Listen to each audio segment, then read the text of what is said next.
Tuhan berkata iman rohani kita seperti benih. Saudara, yang ditabur benih itu harus mati, baru potensi yang di dalam benih itu bisa terus berkembang. Yohanes 12 ayat 24. Yohanes 12 ayat 24. Aku berkata padamu sesungguhnya jikalau biji gandum tidak jatuh ke dalam tanah dan mati. Dengar ya.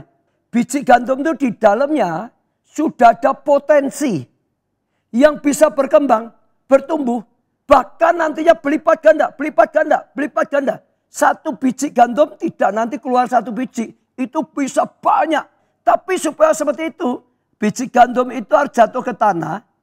Ya, atau sengaja kita tanam dalam tanah dan mati. Sampai rusak kulitnya saudara yang menghalanginya. Ia tetap satu biji saja. Tetapi jika ia mati, ya sekalipun ditaruh mati hilang toh. Itu ya saudara. Ia akan menghasilkan banyak buah. Coba sekarang pertama ya tangkap dulu percaya. Kedua ngerti. Yang bisa membuat itu sudah Tuhan berikan adalah roh. Kita harus berjuang supaya sungguh-sungguh roh Allah ya bergerak menuntun roh kita. Roh kita makin bertumbuh. Roh kita makin bertumbuh. Seperti yang dikatakan pada Daniel. Dia punya roh yang luar biasa. Seperti yang dikatakan pada Yusuf. Ini rohnya luar biasa. Bertumbuh. Ya, semakin bertumbuh. Pelipat gandanya makin hebat. Yang menghalangi harus ditembus. Dipecah. Yaitu apa? Pikiran kita yang menghalangi. Yang kedua apa? Daging kita. Harus dipecah. Dimatikan. Dikalahkan. Saya ajak saudara coba uji selama ini. Seringkali kita belum nangkep, kita enggak menyala untuk pelipat gandaan. Lalu kadang-kadang tidak menyadari apa yang membuat kegerahan yaitu roh. Seorang enggak akan ngalami dipakai Tuhan luar biasa kalau rohnya tidak bertumbuh dalam karya Roh Kudus luar biasa. Gereja tanpa karya Roh Kudus kosong.